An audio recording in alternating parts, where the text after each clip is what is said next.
बात करेंगे अर्थराइटिस की बीमारी के हवाले से। अर्थराइटिस जिसको आम जुबान में गठिया कहा जाता है और बुजुर्ग जो है पंजाबी में इसको गैंठिया कहते हैं। और अक्सर ही आप लोगों ने हकीमों को ये लफ्ज इस्तेमाल करते बहुत देखा होगा। अक्सर बुजुर्गों में जोड़ों का जब दर्द होता है तो बुजुर्ग कह रहे होते हैं जी मुझे गैंठिया का मसला हो गया, जो पंजाबी अल्फाज में इस्तेमाल किया जाता है। इसके अलावा क्या ये बच्चों में भी मर्ज पाया जाता है? इसको किस तरह से ट्रीट किया जाता है? इसके सिम्टम्स क्या है? और हमारे यहाँ क्या बड़ी तादाद में बच्चे मौजूद हैं जिनको ये मर्ज लग चुका है या वो इस मर्ज में मुब्तला है? यकीनन इस हवाले से बात करेंगे। और इसके अलावा फिजियोथेरेपिस्ट आपको किस तरह से हेल्प कर सकते हैं, फिजियोथेरेपी किस हद तक आपके लिए मौसर हो सकती है, यकीनन इस हवाले से हम बात करेंगे। इस हवाले से बात करने के लिए हमारे साथ हमारे बड़े प्यारे मेहमान royal institute of health Lahore के एचओडी हैं, फिजियोथेरेपिस्ट हैं डॉक्टर आसिफ मियो साहब। इनको वेलकम करते हैं। अस्सलाम वालेकुम डॉक्टर साहब, कैसे हैं आप? वालेकुम अस्सलाम, मैं ठीक अल्हम्दुलिल्लाह। डॉक्टर साहब, जैसे कि इसके 2-3 नाम हैं, पंजाबी में इसको गैंठिया कहा जाता है, जो बुजुर्ग अफराद अक्सर कह रहे होते हैं, गंठिया कहा जाता है, अर्थराइटिस है। ये क्या है बेसिकली, ये बीमारी है क्या? अगर मैं इसको चाहूं कि इसकी डेफिनेशन क्या है, अगर आम जुबान में इसको समझाना चाहे तो ये बीमारी क्या है? एक्चुअली ये होता ही है कि जैसे नाम से जाहिर है कि ऑस्टियोआर्थराइटिस या रूमेटॉइड आर्थराइटिस, ये गंठिया जिसको हम बोलते हैं, ये इन्फ्लेमेशन है जॉइंट्स की जी। और इसमें इन्फ्लेमेशन प्रोड्यूस होती है या इसमें ये होता है कि जॉइंट्स की डिजनरेशन स्टार्ट हो जाती है। तो आम अल्फाज में हम ये कह सकते हैं कि जॉइंट्स की इन्फ्लेमेशन है जी। और ये जो है ना बच्चों में भी ये जोड़ों में सोजिश हो जाना, सोजिश, इन्फ्लेमेशन या सोजिश, जोड़ों की जो सोजिश है, इसको ही हम गंठिया या आर्थराइटिस बोलते हैं।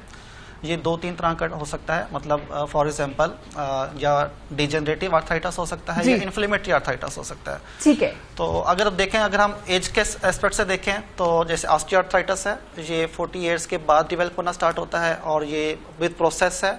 और अगर हम बात करते हैं कि रूमेटॉइड आर्थराइटिस की, तो ये जवानों में भी होता है, 18 से लेकर 40-50 साल की उम्र में हो सकता है और ये विद इन डेज या मंथ डेवलप हो जाता है। इसके लिए ज़रूरी नहीं है कि ये कोई प्रोग्रेसिव है, कोई 5-6 सालों में डेवलप होगा, ऐसा नहीं है, बल्कि ये विद इन मंथ्स डेवलप हो जाता है। सम टाइम ये मोरसी भी होता है, मतलब पेरेंट्स से आपकी जो औलाद में ट्रांसफर होता है, तो जवानों को भी हो सकता है। मतलब इसके लिए ऐसा नहीं है कि 2-3 साल लगेंगे, आहिस्ता आहिस्ता आते कोई एक स्टेज आएगा, उसके बाद आपको ये सोजिश होना शुरू होगी, पेन होना शुरू होगी, फिर आपको पता चलेगा कि आपको ये मसला हो गया। मतलब ये 1 मंथ में भी हो सकता है। एक चीज तो डॉक्टर साहब ने क्लियर कर दी कि ये जरूरी नहीं कि बड़े एज के लोगों में हो, ये बच्चों में भी हो सकता है। डॉक्टर साहब, क्या रीजन है जब अगर स्टार्ट करें बच्चों से, बच्चों में किस वजह से होता है, क्या रीजन है इसकी होने की? रीजन क्या है? अगर हम बच्चों की बात करते हैं, मतलब बच्चों से मुराद ये है कि 18 से लेकर 25-30 साल के लोगों में, मतलब जवानों में यंग लोगों में, यंग पर्संस में, तो बेसिकली तो ये है कि एक जीन है, उसकी म्यूटेशन हो जाती है, HBLA27 है, जिसमें म्यूटेशन डेवलप होती है और ये पेरेंट्स से औलाद में ट्रांसफर होती है।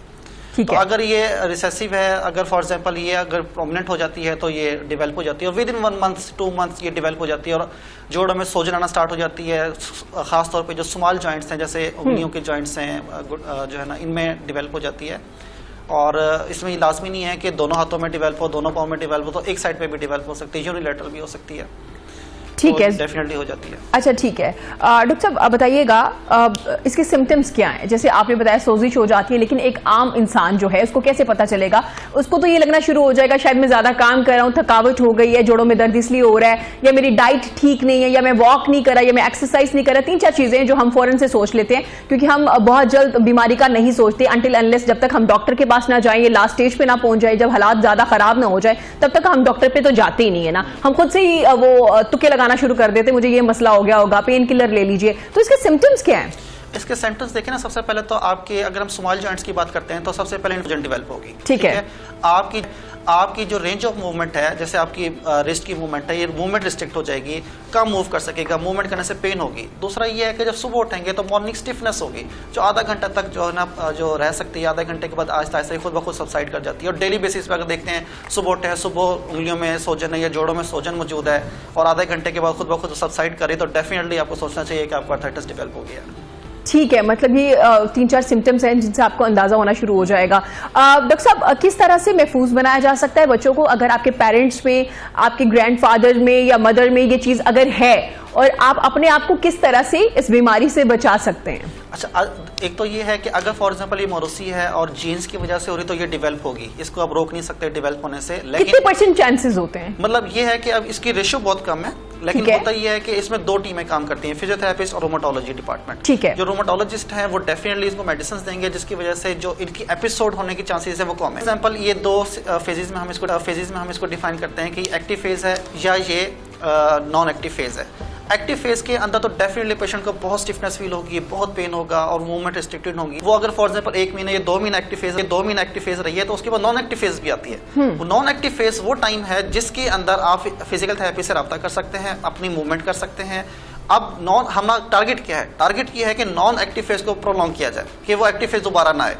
तो उसमें यह है कि फिजियोथेरेपिस्ट का रोल है, जिसमें वो आपको जो है ना मुख्तलिफ एक्सरसाइजेस हम गाइड करते हैं, मुख्तलिफ तरीके अडॉप्ट करने को कहते हैं, जिसकी वजह से जो है ना आपको इस बीमारी से बचा जा सकता है। ठीक है, जो क्वालिटी ऑफ लाइफ है उसको बेटर कर सकते हैं। ठीक है डॉक्टर साहब, जैसे आपने बताया 3-4 सिम्टम्स हैं, ये थोड़े नॉर्मल जो जोड़ों में दर्द होता है एज की वजह से या फिर डाइट अच्छी ना होने की वजह से, एक्सरसाइज ना करने से, एक ही जगह पे बैठने की वजह से, मुसलसल काम करने की वजह से भी अक्सर हो जाता है। तो कैसे वाज़े तौर पे फर्क पता चलेगा ये एक नॉर्मल जोड़ों का दर्द, जो कि नॉर्मल वो भी नहीं होता, उसको भी ट्रीटमेंट के लिए डॉक्टर पे जाना जरूरी होता है, उसमें और आर्थराइटिक्स जो पेन है इसमें कैसे फर्क पता चल सकता है? तो ये है कि 2 तरह का है, हम पहले इसको समझ लेते हैं। एक रूमेटॉइड आर्थराइटिस है, एक ऑस्टियोआर्थराइटिस है। ठीक है, 2 तरह का है। रूमेटॉइड आर्थराइटिस ये जवानों में होता है, ये मोरोसी होता है, पेरेंट्स से बच्चों में ट्रांसफर हो सकता है और ये विद इन मंथ्स डिवेल्प हो जाता है। मतलब इसके लिए सडनली कोई ऐसी कॉज नहीं है कि हम ये कहें नहीं जी हमने ये किया था उसकी वजह से, तो ये विद इन मंथ्स जो है ना ये डिवेल्प हो जाता है। दूसरा है वो है ऑस्टियोआर्थराइटिस, ये एज के साथ है, ये डीजनरेटिव है, हमारी डाइट अच्छी ना होने की वजह से। मतलब ये है कि एक नॉर्मल फिजियोलॉजिकल फिनोमेना है विद एज के साथ। 45 के बाद ये चांसेस ज्यादा होते हैं अगर आपकी डाइट अच्छी 40 to 50 के बाद ये चांसेस होते हैं कि जो है ना ऑस्टियोआर्थराइटिस डेवलप हो जाए, लेकिन ये सालों में डेवलप होता है, ऐसा नहीं है। अच्छा,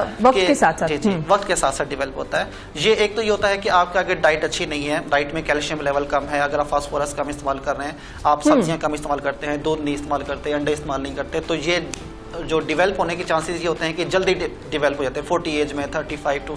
लेकिन अगर आपकी डाइट अच्छी है तो 50 के बाद 60 के बाद ये डिवेल्प होना स्टार्ट होता है। ये डिजनरेशन है, मतलब इसको आलमोस्ट बाद में कहते हैं कि हड्डियों के कोने निकल आते हैं, हड्डियां जो हैं जोड़ जो बनता है कार्टिलेज घिसना स्टार्ट हो जाती है। लेकिन ये है कि इसके सिम्टम्स शुरू में आना शुरू होते हैं, मतलब जो आपके साउंड आना शुरू हो जाते हैं, क्रैपिटस साउंड आना स्टार्ट हो जाते हैं, तो पहले से पता लगना शुरू हो जाता है कि अब जो है ना ये फेज स्टार्ट हो गई है, तो अभी हम एक्सरसाइजेस कर लेंगे तो इसको रोका जा सकता है। सही, ठीक है। लेकिन जब डेवलप होना शुरू हो गया तो फिर ये है कि क्वालिटी ऑफ लाइफ को मेंटेन करने की जरूरत होती है। एक दफा जो डिजनरेशन डेवलप हो गई तो फिर वो हील अप नहीं होती। ठीक है डॉक्टर साहब, कुछ पेन होती है, फॉर एग्जाम्पल मैं आम जुबान में इसलिए लोगों को समझाना चाह रही हूँ, मैं चाह रही हूँ कि आप ही इसको डिटेल में इसलिए बताएं ताकि समझ आ जाए। फॉर एग्जाम्पल आप ज्यादा काम करते हैं, आपकी हेक्टिक रूटीन होगी, आपको दर्द होना शुरू हो जाता है, एक वो दर्द होता है।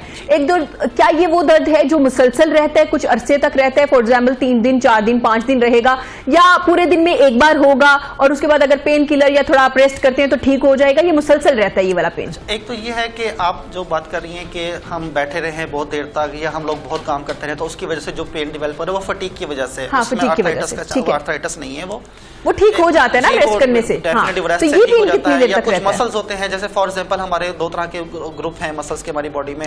वो मसल्स हैं जो प्रोन टू टाइटनेस है या वो मसल्स जो प्रोन टू वीकनेस है।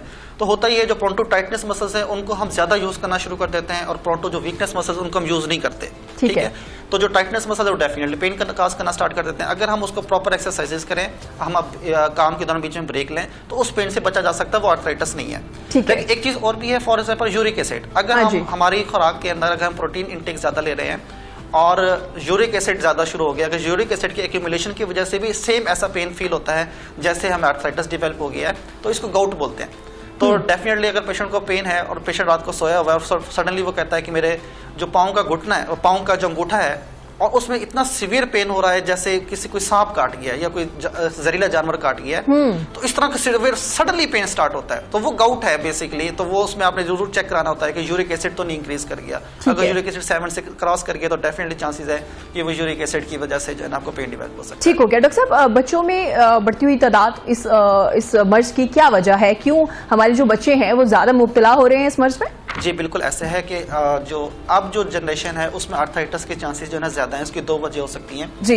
एक तो ये है कि हमारी जब एज इंसान जब ग्रो कर रहा होता है 3 से 5 साल की जो टाइम होता है उसमें बच्चा जो होता है ना तेजी से कद निकालता है जी। दूसरी फेज वो होती है जो 15 से लेकर 18 साल तक की जो उम्र है, उसके जो बच्चा है ना वो अपनी हाइट जो है ना वो इंक्रीज करता है। तो पहली जो फेज है उसमें तो बच्चा चलता फिरता है, दौड़ता रहता है, हर चीज एक्टिविटीज करता है, तो उसमें इतना वो जो है ना फर्क नहीं पड़ता। लेकिन जो 15 से 18 साल वाली एज है वो ये है जब इंसान मैट्रिक या एफएससी के अंदर होता है तो पढ़ाई का स्ट्रेस ज़्यादा होता है, फिजिकल एक्टिविटी सारी बंद कर देते तो बोन्स ग्रो कर रही होती हैं, उसके साथ मसल उसी तरह से ग्रो नहीं कर पाते, तो मसल शॉर्ट रह जाते हैं। जब मसल शॉर्ट रह जाते हैं तो वो बोन्स पे अपना इफेक्ट डालते हैं, जिसकी वजह से इरोजन होने के चांसेस ज़्यादा बन जाते हैं, मतलब वो हड्डियों के घिसने के, हड्डियों के कोने निकलने के चांसेस ज़्यादा हो जाते हैं कि फिजिकल एक्टिविटीज़ ना होने की वजह से। तो आज की जो जनरेशन है, जो मोबाइल फ़ोन यूज़र ज़्यादा है, जो लैपटॉप यूज़र ज़्यादा है, जिसकी फिजिकल एक्टिविटीज़ कम है, तो उनमें डेफिनेटली चांसेस ज़्यादा हो जाते हैं, उसमें ज़्यादा चांसेस होते हैं।